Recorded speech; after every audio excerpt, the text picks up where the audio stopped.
So again, thank you everyone for coming today to learn more about NECTAR and our inaugural Taste of the Industry report. We have the next hour together, so we're going to spend some time working through this agenda. We're going to introduce NECTAR and our insights partner, Palate. We're then going to take you on a deep dive through some of the data in our Taste of the Industry report. And finally, we're going to save some time at the end for your questions. So please be sure to drop those in the Q&A function throughout the webinar. Again, for those of you who are maybe new to Google Meet, that can be found in the bottom right-hand corner of your screen with the little shape symbol. So click on that and add your questions there. So we're super excited to be hosting this webinar today, and we have three main goals. Essentially, we would love to share NECTAR's value proposition and why we think this type of organization needs to exist at this point in time. We then want to teach you how to interpret and utilize some of the sensory data from our inaugural report so that you can go home and put it to use. And lastly, our goal is that, as I said, you take what you learn here today and put it into practice, regardless of your role in the alternative protein industry. We hope that you leave this call with one clear call to action that you can go ahead and implement. So before we go any further, I just want to take a moment to introduce myself for those of you that I do not know. My name is Caroline Cotto, and I joined Food System Innovations here in May to lead the NECTAR initiative. For the last 6 years, I was running an upcycled food startup called Renewal Mill and also co-founded the Upcycled Food Association, for any of you familiar with that organization. But the through line of my career has really been both food and tech on both the nonprofit and for-profit sides. And I'm extremely excited to be turning my full attention to the alternative protein space in this role.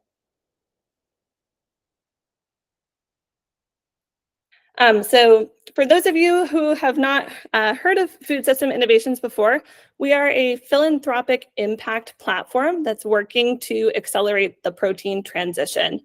And NECTAR is a programmatic initiative of Food System Innovations with the mission to specifically accelerate the protein transition with taste. So essentially, there's been a lot of plant-based products that have hit the market in the last few years, but there's been no objective way to identify or explore how those products taste. And because taste is a primary driver of consumer purchasing, understanding how they taste is really important to the success of this industry. So NECTAR exists to bring an objective evidence base to taste. And we're doing this through three programmatic initiatives, programmatic operational pillars, which are learn, support, and celebrate. So we're learning by conducting large-scale blind sensory analyses of plant-based and alternative protein products, specifically starting with plant-based meat. We're then looking to operationalize this data to help brands and manufacturers in accelerating and improving their product development. And lastly, we plan to use this data to celebrate great tasting products and drive broader market adoption. So we think there's a need for NECTAR's work at this particular moment for two main reasons. First, we're seeing a weakening market demand for plant-based products. For those of you that read GFI's State of the Industry report, you'll probably remember that there was a 19% decrease in unit sales of plant-based meat last year. And secondly, the industry is sort of bogged down by really challenging cultural and media narratives at the moment that have never been stronger. But all of us on this call know that reducing meat consumption is incredibly important to planetary and public health. And we also know that data is really decisive. So we believe that NECTAR's data can tell a more informed story about the plant-based meat industry while also providing clear opportunities for improvement and specific pathways to help with R&D. So just a brief history of how we got here. David Meyer, the founder of Food System Innovations, conducted the first sensory test back in 2019 that was looking at plant-based burgers and plant-based chicken products. And the results of that test showed that, unfortunately, none of the products rated equivalently to animal-based marks on taste. Then last summer, FSI hired Precision Research, a firm in Chicago, to conduct a much larger sensory analysis. And that is the data that makes up the Taste of the Industry 2024 report that we're going to be talking about today. We launched that last month in June, alongside the formal launch of the NECTAR initiative. And moving forward, NECTAR plans to conduct an annual Taste of the Industry report, as well as some intermittent future of the industry reports that will focus on more nascent alternative protein categories that are still in early development. So the first future of the industry report is going to focus on blended or plant-rich meat, as we're calling it here these days. And we just finished data collection for that, so the results will be coming out this fall. And then we are currently recruiting plant-based products for our next Taste of the Industry report, and we hope to publish those results next spring. Also on the horizon, as I mentioned, we plan to use the results of our sensory analysis to celebrate great tasting products. So in the spring of 2025, we're going to be launching the NECTAR Awards, and we're going to be creating a credential that brands can use to market and sell their products. But unlike existing awards in the food industry to date, we're going to be using our data to identify top performers objectively and not using a panel of judges. So stay tuned for more information on this, but we're really excited to celebrate everybody in the future. And so for the remainder of our time today, we're going to do a deep dive, as I mentioned, on NECTAR's inaugural body of work, which is the Taste of the Industry 2024 report. Taste of the Industry 2024 is the largest publicly available sensory analysis of plant-based meats. We tested 45 products across 5 categories with 1,150 omnivores in Chicago. So I'm now going to turn it over to my friend Alex Weissman at Palate, which is our insights partner, to share a bit more information about his company and then walk you through how to use this report for your own purposes. So take it away, Alex. Yeah, thank you, Caroline. Thank you so much for kicking it off, and thanks to everyone for joining. Super excited to dive into the data. But before I do, I'd love to introduce myself. So I'm Alex. I'm one of the founders of Palate. And to share a bit more background on myself, prior to starting Palate, I was at McKinsey, where I became very excited about the potential of alternative protein and dairy products to help address climate change and create a more animal-friendly world, improve public health. But at the same time, I was also concerned about the slowing industry growth, which Caroline referred to earlier, which to me clearly indicates that we need better products and messaging. However, the food industry has been stuck with the same product feedback tools that have existed since 1980. So you can think like white rooms, two-way mirrors, online surveys, and maybe a sixth of the burger patty through a slot, like all tremendously valuable, but ultimately have been expensive, slow-moving, unnatural, harder for startups to use. As a result, many of the companies I chat with have resorted to doing testing primarily with small, ultimately biased samples of friends or employees, which aren't the greatest way to bring product to market. So I'm really excited about what NECTAR is doing to help bring more of this data into this industry. And I would love also just to briefly introduce Palate. And I won't spend too much time talking about it, but to give a quick overview before diving into the data. We've developed an agile, authentic product feedback platform with both consumer and chef testing models. So on the consumer side, that's that restaurant pulse and grocer pulse.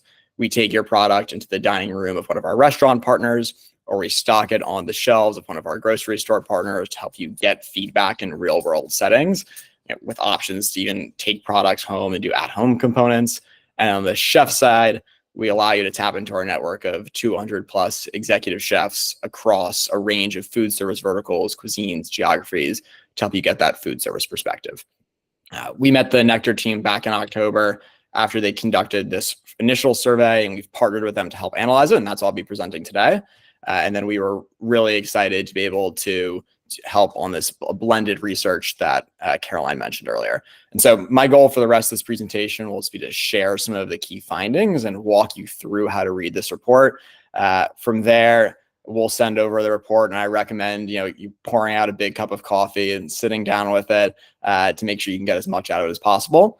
That being said, let's get into it. So from like a study design and methodology perspective, few big points I want to address. One, products were selected based on their popularity and retail availability, and only products that were seeking to mimic the animal-based product were included. So for instance, we didn't have a black bean burger in this test. All products were then served to groups of 100 omnivores in blind randomized testing and served naked. So on their own without salt or additional seasonings, and then cooked according to manufacturer instructions using their recommended equipment. As far as nomenclature and some additional terminology to use and how we've kind of grouped this data together, Caroline, if you want to just flip to the next slide, I just want to draw your attention to really the bottom three categories on this page. So we've got the plant-based leader. And so that's the product with the highest average liking or highest overall satisfaction in any given category. We also have a plant-based average, which is the aggregate benchmark performance of every product in a category. And then we have the animal-based benchmark. So that was an animal-based product that we tested as well to give us a benchmark for the performance of these plant-based products. So for example, like a Tyson chicken nugget. And then one thing we would also love to do throughout this presentation is keep things interactive and test your knowledge, getting into it. And so we've also built in polls to help engage throughout the presentation. So we're about to share some data on the performance of plant-based categories. But first we want to do a little poll to understand how and see how much we all know already. So I guess the first question we're going to ask is, which plant-based category do you believe had the lowest average liking? And so in your bottom right corner of your Google Meet, you should see a button that says a new poll is just launched.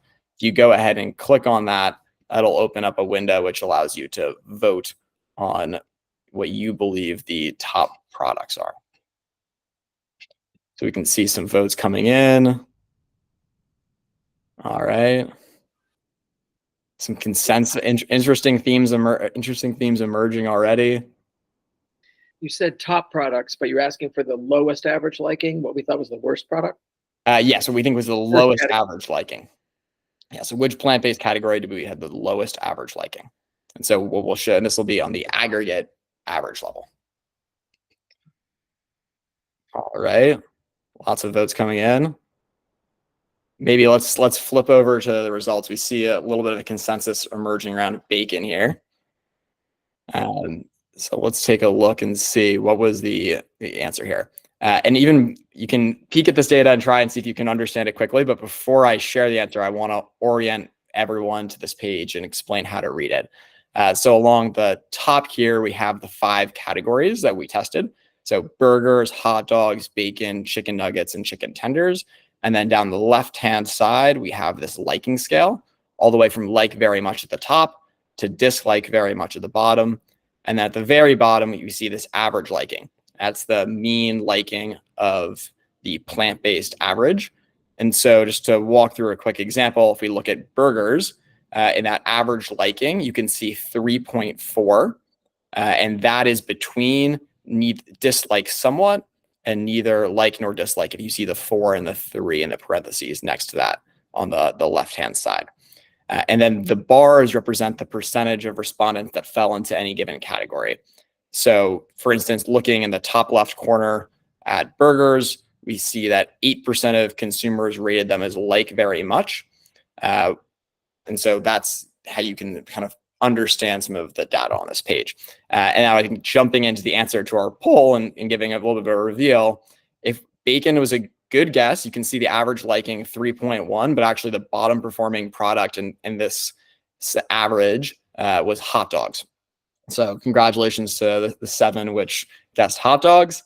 And I think that if we just kind of look at some of the like broader key findings from this page, stepping back from the poll, we see average liking in general. If you just look along the bottom side in that call out box A, generally lower. So a lot of products falling around average, in and around either like nor dislike and dislike somewhat, which I think again points to the importance of this research and our mission to help get those numbers up in future testing. And then I think in a theme which many of you are able to get at also is breaded products. So seeing chicken nuggets and chicken tenders generally achieving higher levels of liking. Again, hot dogs was the lowest performing at the time of this test, but one thing I want to call out and emphasize is that this was done with the product that were in market. So a number of new products have come to market since then, including Impossible's hot dog and Kraft's hot dog. And so it'll be interesting when we do the next round of testing, hopefully see improvement across the board in the performance of these products. So this is the performance, the average. I'd now love to flip over to a look at some of the leading products. And we've got another poll here for you, which is we would love you to tell us which category do you believe has the biggest gap in liking between the leading and the average plant-based product. So which products do we believe have that largest gap there? And so if you go over to your polls, you should see another poll has now appeared. With this question, you kind of scroll down a little bit, and we see some folks trying to answer. All right.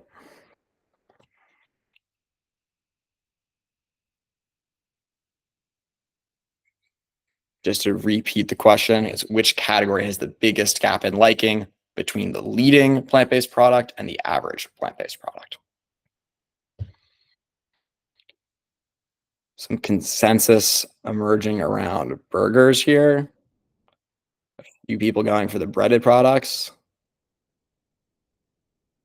Not much optimism for hot dogs. All right, awesome. Maybe we can flip through and take a look at this data with the leading products overlaid. Awesome. And so you can see this is the same page that we were just looking at, but now we have in this, orangey red color, the plant-based leader. And so this is the product at the highest mean liking in the category.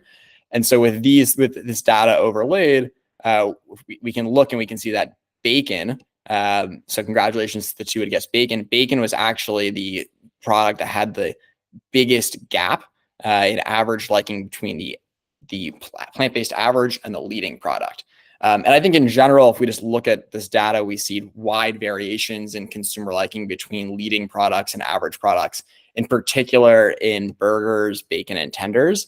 Tenders was one that surprised us, I think, given the generally higher liking of the average plant-based tender, but impressive to see one of the leading plant-based tenders differentiating itself and actually being the top performing product across all categories. It seems like the polls drove at this, but it was, again, at the time of this test, there was not much differentiation in the performance of average plant-based hot dog and the leading plant-based hot dog. So you see that call out box B at the bottom. There's just a smaller gap there. And I think it pointed to there being a white space opportunity in this category at the time of the test. But I think really the top message from this page is just to really emphasize the spread in performance and the differentiation of leading products from averages. And I think it points again to the importance of that R&D. Awesome. And so now we want to then layer in the next piece of data, which is the performance of the animal-based product. And so this question, we're going to ask you, what % of participants do you believe rated the animal bacon as like very much? And as a hint and a frame of reference, the leading plant-based bacon was rated like very much by 10% of participants. And so if you go over your polls, you should be able to see that question has now appeared. Some votes coming in. Awesome. Thank you for your votes. Not as much consensus on this one. Up for debate.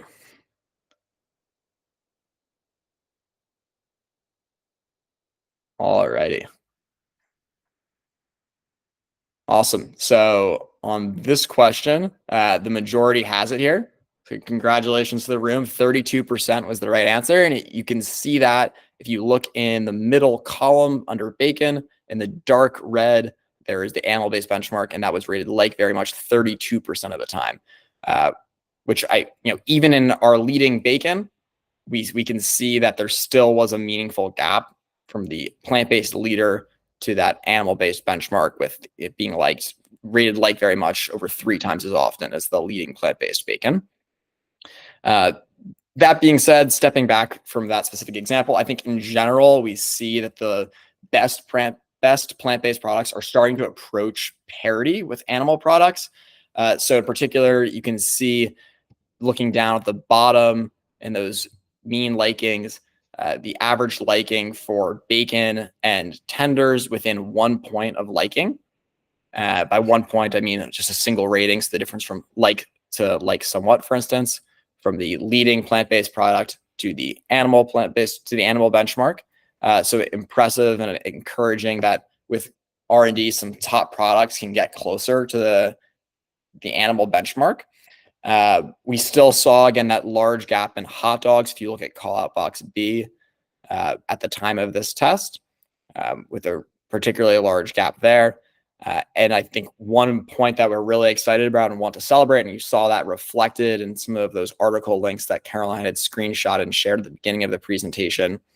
You can see the leading plant-based chicken nugget, the leader outperforming the animal product statistically significantly. And that was an incredible and really exciting finding, to see that a plant-based chicken nugget can outperform the top selling animal product. So again, really, really exciting to be able to share some of that. And I see some questions coming through in the Q&A. I'll get into all of that as we get towards that section, but definitely keep them coming in. And then I think, again, so top messages for this page is, I think, really just to emphasize that, again, we're seeing those leading products getting closer to the animal, and in some cases actually surpassing them. So it was a really exciting finding from this research. That being said, we'd also love to look at the comparison of the animal product to the average plant-based product. And so just if we want to flip to the next page, we kind of point to that there. So I think this now shows us, again, those plant-based averages compared against animal-based products. And just like there was a larger gap from the average plant-based product to the leading, that gap only gets larger when you're looking at animal-based benchmarks, with one notable exception, which again was plant-based nuggets performing at parity with animal nuggets. So really exciting to be able to see the distribution of liking scores for that plant-based average being very similar to the animal product, and in general seeing close to parity, or seeing parity in the context of nuggets. That being said, I think outside of nuggets, we do, if you look towards the bottom, just see larger gaps and around 2 points in liking between the average plant-based product and the leader, or the animal benchmark, which again, I think points to the importance of continued R&D in this space. And that kind of ties in to this next pillar, and that NECTAR is focused on, which is all around supporting. And so beyond just measuring the performance of these different products and liking, we wanted to build a roadmap for how to improve across these categories. And so there are R&D sections for each of the categories tested. And what we're going to spend the next 10 minutes or so doing is I'm going to walk through a snippet of the bacon R&D deep dive to give you the high level on opportunities there, but also to show you how to read this type of data so that you can go through and look at the other categories and make sure you're getting as much as possible out of it. So that being said, let's get back to polling. And then we've got 2 questions for you. So we're going to do a double poll here. The first is, what do we believe the biggest opportunity is for the average plant-based bacon to catch up to that plant-based leader that was outperforming it so significantly across a few different attributes? We have flavor, texture, sweetness, appearance, and greasiness. And then what do we believe is the biggest opportunity for the leading plant-based bacon to catch up to the animal? And so there's 2 polls. You can go ahead and answer those both now. So you'll see those and you kind of scroll down, you can see that second poll around what is the biggest opportunity for the leading plant-based bacon to catch up to the animal. And this is a helpful framework for us to think about because ultimately if we're the average plant-based bacon, we want to at least be able to do as well as the leading products. You know, we know that's been achieved and we know it's possible. So that's something to work towards in the near term. And then if we think about broader category level improvements and how do we take this category closer to the animal product, that's where it can be really helpful to look at that analysis and measure the gaps between leading plant-based products and the animal products. And if you're an ingredients player, for instance, that's where we love for you to look at this data and understand what are the category level gaps and where do we need further innovation in processing equipment or in ingredients.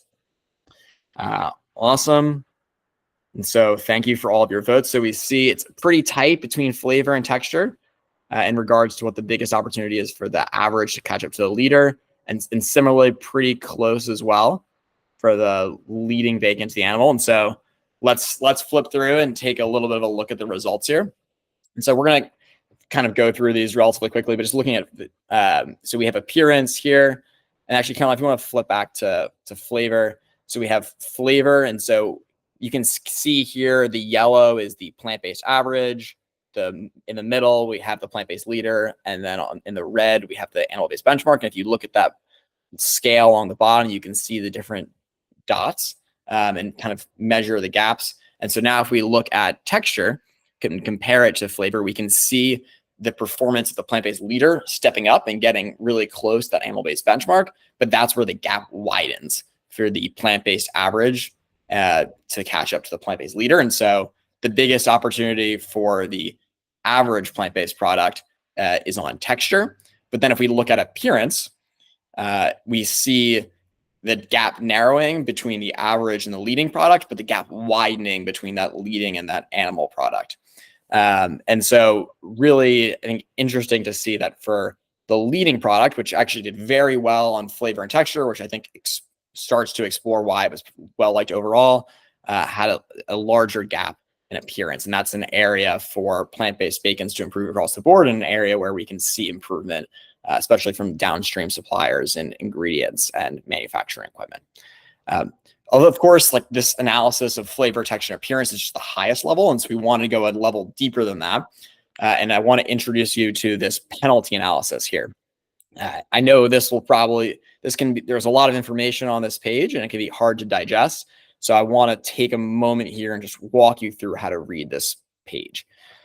So if you look at the y-axis, that impact on liking, that measures the difference in liking for any one of these categorizations between someone who represented that categorization and someone who rated the product as just about right on that dimension.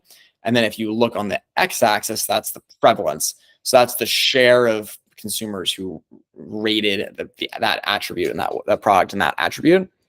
So since examples always help, if we look towards the top right and see meatiness, you'll see that categorization not meaty.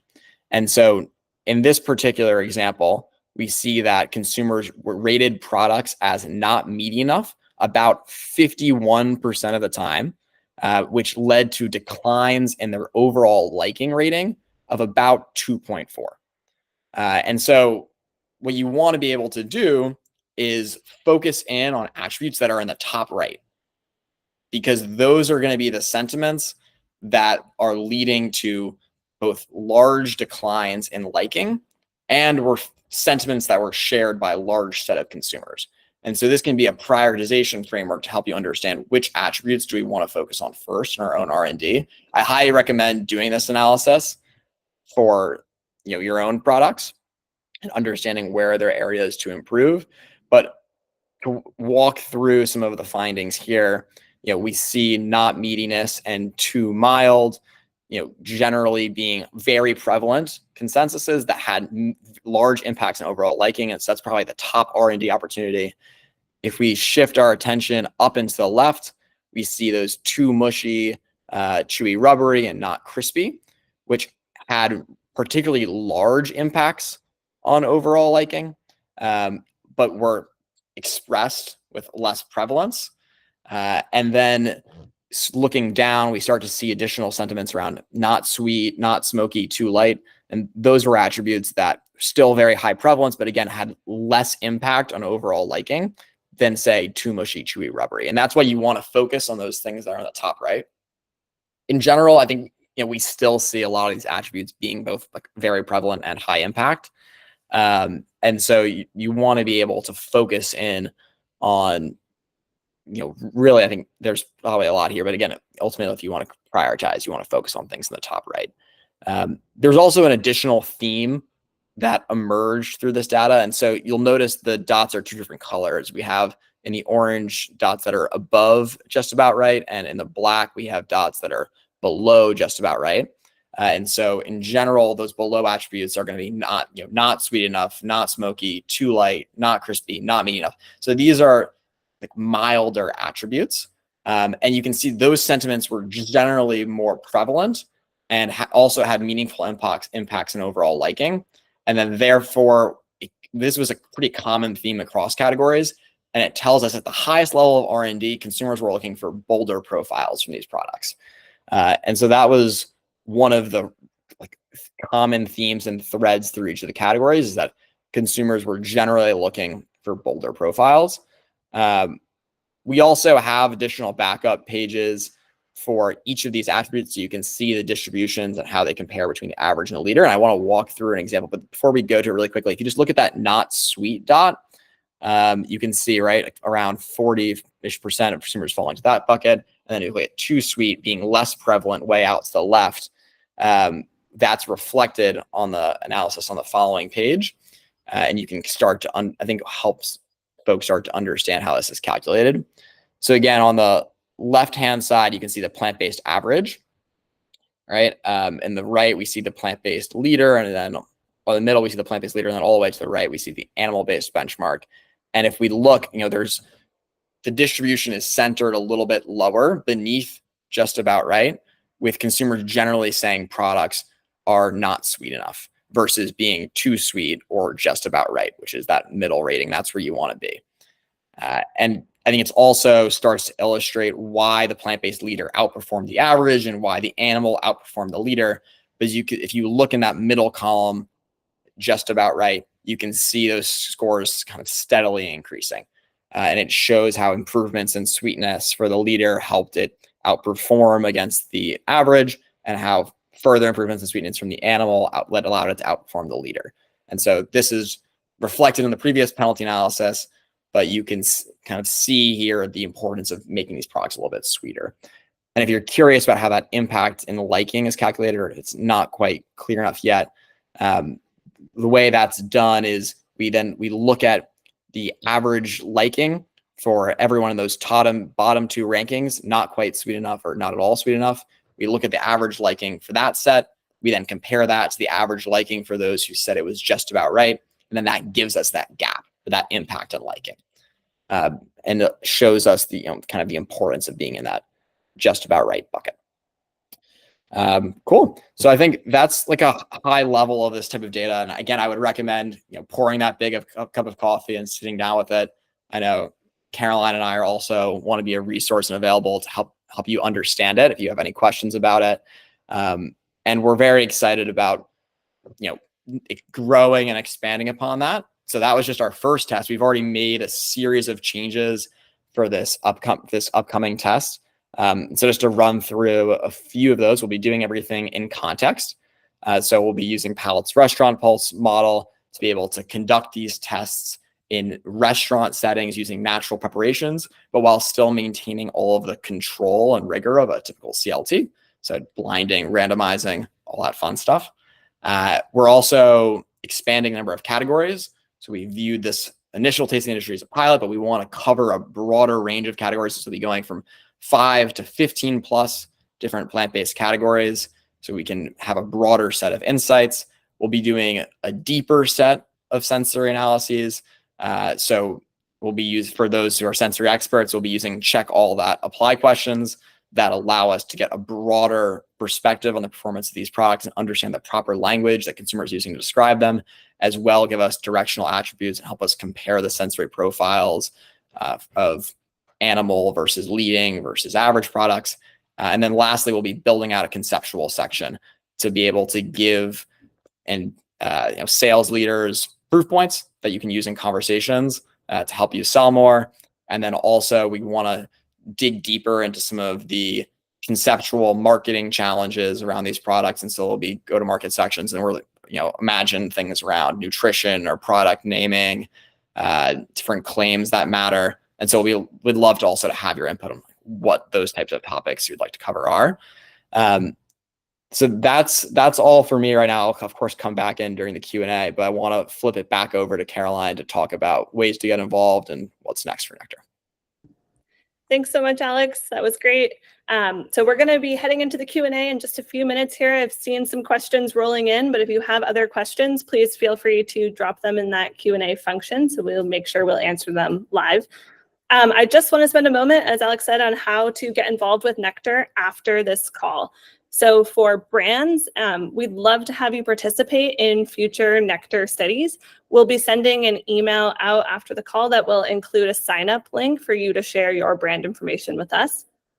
For any retailers, food service operators, investors, or potential partners, we'd love to set up a call with you to discuss how we can help you make more sensory-informed decisions. So that email will also include a link to our calendar to grab some time with us. If you are a researcher or an academic, we'd love to figure out how we can share our data with you to answer novel research questions. So feel free to shoot me an email. We will be sharing our contact information. And for any funders in the room, NECTAR is looking for folks to help sponsor and underwrite some of our sensory testing. So if that is of interest to you, please feel free to reach out, and I'm happy to share more. And lastly, make sure you're signed up for NECTAR's email list. We have a lot of exciting reports and events coming down the pike here, and we want to make sure that you are aware of them. So you can sign up on our website, which is nectar.org, and stay tuned for more soon. And with that, we would love to turn it over to all of you for some Q&A. Just a high-level last reminder that we'll be sending out a follow-up email following this call that will include the slides you saw today, as well as a recording of this presentation. We'll send out those sign-up links for brands and for anybody that wants to schedule a call with us. And we will share the full downloadable Taste of the Industry 2024 report along with our contact info. So with that, let's turn it over and head over to the Q&A here. And we'll maybe just go in order. So somebody asked, did you compare the plant-based leader for liking versus the IRI data on that product? Is the plant-based leader the top seller in each of these categories? Alex, do you want to maybe answer that? Yeah, so we haven't done that analysis yet, but I think it's an important one, right? Because ultimately we want to see outperformance and sensory attributes correlating to higher repeat. I think this is something we expect, and anecdotally knowing a little bit about who the leaders are, I expect that to be true when we do that analysis, but I think it's a great one for us to flag and help measure the importance of this R&D for translating into actual sales impact. I don't know, Caroline or Max, if there's anything else you'd add to that. Nope, that sounds right to me. I think, yeah, we do plan to look at SPINS and IRI data in order to inform future reports as well. So somebody else asked, does the report include error bars for these estimates? Yeah, so just for your awareness, as far as the sample sizes used, so each plant-based product was tried by 100 consumers, and then animal-based products were tried by every consumer who participated in the test. And so those sizes range from around 200 to 350. As a result of that large sample size, your error bars are relatively small. And so we didn't include error bars in the full presentation simply because there's already a lot of data on the page and we didn't want to cloud things up, but you should feel comfortable with the sample size being used as large and relatively significant. When we did additional analyses and statistical comparisons using Wilcoxon testing, which allows us to look at the distribution and do that comparison. And we do that distribution analysis. We see, for instance, plant-based nuggets outperforming animal-based nuggets in a statistically significant manner. So. Awesome. Thanks, Alex. Another question here was how the brands and products are selected for testing. So for this initial test, products were selected just based on what was available in retail in the Chicagoland area at the time of the test. Moving forward, we are creating a specific inclusion framework for both categories and products. And that approach involves looking at the highest volume selling animal-based categories and then mapping that to plant-based categories with sufficient development. So we will be publishing that inclusion framework on the NECTAR website alongside our next reports, so you can see how brands were selected. Great question. Another question we have is how many animal-based products did you do sensory analysis on? How was the benchmark chosen? So for this analysis, the 2024 Taste of the Industry report, we tested 5 animal-based products, 1 per category.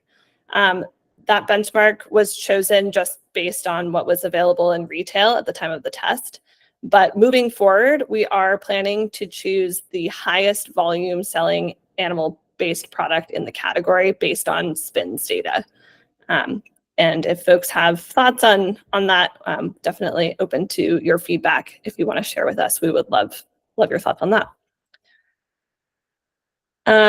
Somebody's asking Alex about the penalty analysis. How was that done, and how can you compute the impact on liking? I think you touched on this, but maybe just to walk through it one more time for folks. Yeah, so really quickly, the idea of the penalty analysis is to show us which challenges or complaints with products were the most prevalent and had the largest impact on liking. So prevalence is just the percentage of consumers who said that a product was, say, not sweet enough. And then impact on liking is by comparing the average liking of consumers who said a product was not sweet enough with the average liking of consumers who said a product was just about right on sweetness. And so we just subtract the liking of those two groups. Happy to go back and forth over email if there's any further questions on this. This is a really powerful analysis and something I think every sensory team should be using, and happy to give more of a walkthrough on how to do that over email. We have a question here. Would you see the same variability on attributes from one animal product to another animal product? Alex, do you have thoughts on that? I'm not 100% sure I understand the question. I think they're asking, is there a natural variability that you would expect to see between just testing 2 animal products? Yeah, I mean, I would expect there still to be variation between animal products, but I would expect that variation to be wider in plant-based products because there's a little bit more that you can do on the selection of ingredients and the processing of those ingredients and the specific formulation. So I would expect to see larger variability in the plant-based category than you would in the animal-based product category. But of course, there still is variation within animal-based products. Great. So we have a question here. Are you able to share who the category leader was, brand, how many people were part of the panel? Was this a blind test for the panelists? So yes, it was a blind test for the panelists. They weren't made aware. They knew that they were going to be eating plant-based and animal-based products, but they weren't told which product was which. There were 1,150 people total on the panel. Each product was tried by more than 100 omnivores. And we didn't publish in the report who the category leader was for each category, but we did publish a top performing brands page in the report that shows brands that were within a 1-point mean liking score of the animal-based benchmark and that performed at least like somewhat on a 7-point liking scale. Moving forward, we plan to publish top performing brands that cross that performance threshold as well. And we also plan to publish the brand names of the animal-based benchmarks. Alex or Max, do you have anything to add there? No, sounds good. Awesome. Okay. Question about product preparation. Were they presented as is or as a prepared dish? So for the Taste of the Industry 2024, they were presented as is, like a plain burger patty. Moving forward for our blended product test that we're conducting currently, and the Taste of the Industry 2025 that we're going to be conducting later this year, those will be prepared dishes. So a burger patty in a full burger bun with the option to add condiments as long as you do it equally to all of the products that you're testing. How does the protocol for the sensory testing here compare with the internal sensory panel testing commonly done in companies? Alex, maybe you can share a little bit about your experience on that. Yeah, cool. So I mean, I think typically what we see inside companies is you have a smaller N, right? You're just going to have smaller numbers of your own team trying products. As a result of that, you're going to do things like triangle testing to try and drive you at higher significance within that set.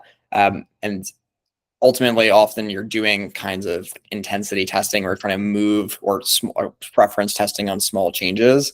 And so this testing is different both in the population of who's tested, rather having internal folks who maybe taste blind to products at a certain point or have specific perspectives. This was done with consumers who are outside of the context of the product and the product development. And there's a larger set of consumers that allows us to drive at significance. And as a result, those types of survey questions that you'll ask are different. Doing internal testing for small iterative changes on a day-to-day basis is of course still important, but that takes a slightly different form when you're moving like on those like smaller preference changes. We do recommend doing this type of external consumer testing, at least as a validation test before launching products. And I think if we had that in this industry, it was a little bit more accessible, we'd have higher plant-based average products. Some of the lower performing products wouldn't have launched. And then I think it's also helpful to do it iteratively throughout. We're trying to bring the product development approaches that tech companies are able to use, where you're getting iterative feedback throughout R&D to ultimately get higher performing products when you do that validation stage test. And I would just add that NECTAR is looking at publishing a best practices guide for R&D by category. So look out for that. We're hoping that people can really use this data and run a tight R&D process internally. Okay, we have a question from Tim. Tim says, there's a hypothesis that low-performing products sandbag consumer preference in the category. Is there any evidence to suggest that categories with a wider spread of preference between the animal and the average alt protein product is affecting the willingness to try of a leading alternative protein product? Alex, do you have some thoughts? I think it's a hypothesis I agree with. We haven't quantitatively measured it through this yet, but I think that's a good thing for us to flag be aware of. I don't know if Max, you have any additional thoughts on this? Yeah, these are all great questions. Hi, friends. My name is Max. I'm the managing director at FSI. Tim, I love this question, and in case it isn't obvious, this is a big experiment, and so we just deeply appreciate all these questions because we're working on refining our thinking and our strategy. I will say that Kroger's analytics arm, 8451, last year partnered with PBF, the Plant-Based Foods Association, to do a large report on retail, at least, purchasing of plant-based foods. And they, in their report, say that taste is the most frequently mentioned leading barrier to trial of plant-based foods and beverages. So that is, I think, the evidence that at least we look to. Certainly anecdotally, we see that folks are souring on trial when they try and don't like. So we're very eager to continue to find evidence here that informs what we do. So if you'd like to partner on any research questions like this, please follow up with us after the call. Awesome. Thanks, Max. We have a question about how we plan to work with food service companies, given that the participating companies' names won't be revealed. It's a great question. I think, like Max said, this was an experiment. So what we did in this first report is going to be a little bit different than what we're doing in the ongoing reports. We hope that as products continue to improve from an R&D perspective, we're seeing more products cross that performance threshold that we've set to be a top performer.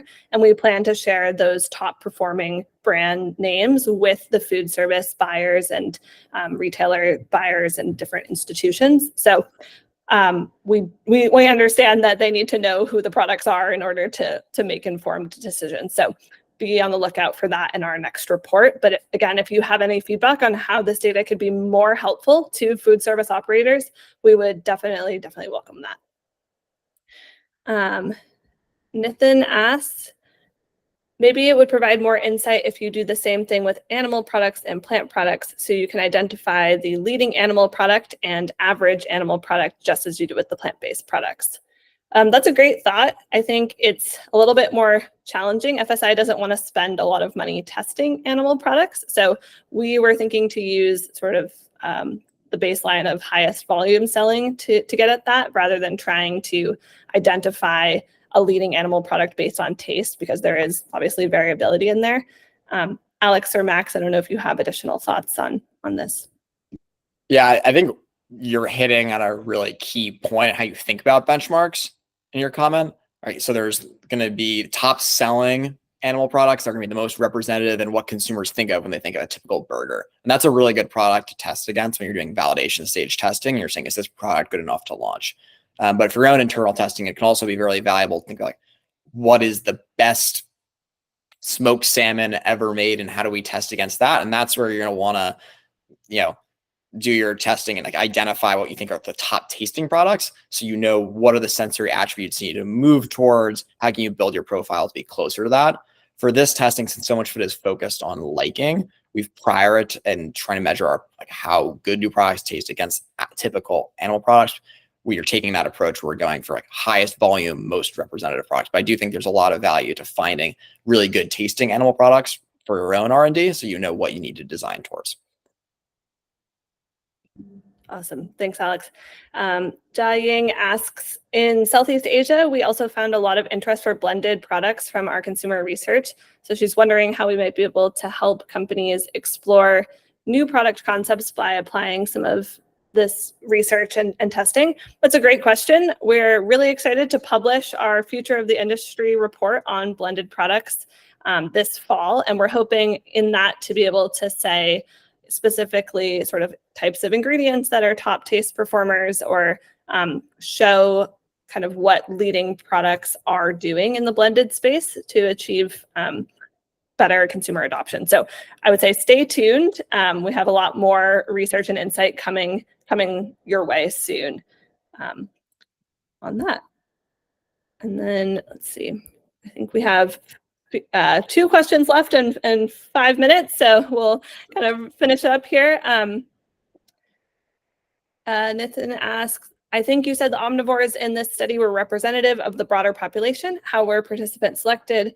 What was the spread across gender, race, age, geography? So yes, for the Taste of the Industry 2024 report, all of these were American omnivore consumers in the Chicagoland area. And there was a diversity of age, gender, and ethnicity represented. That is in the report, so you can go look at that breakdown yourself if you're interested in looking at the demographics. Moving forward for our blended research study, we are using a diverse population of American omnivores in the San Francisco Bay Area. So we will also publish the demographics for that. And then for future research, we are considering doing these type of sensory analyses in different geographies abroad. So we are very open to your feedback as well. But yeah, definitely prioritizing omnivore consumers that have identified that they eat this product category significantly enough to be included in our research. And our last question of today, thank you all for being so engaged. Oh yeah, exactly. So basically similar to what I just said, this was US consumer focused only, but we do plan to expand and hopefully do some research in different locations around the world. So if you are somewhere outside of the US and have interest in exploring this type of work, please reach out to us directly and we'd be happy to schedule some time to chat. And with that, we'll just say a huge thank you to everyone for attending. As I have mentioned, we will be following up later today with additional resources, and you can find our contact information here, and we hope to partner with you in the future. So thank you, everyone.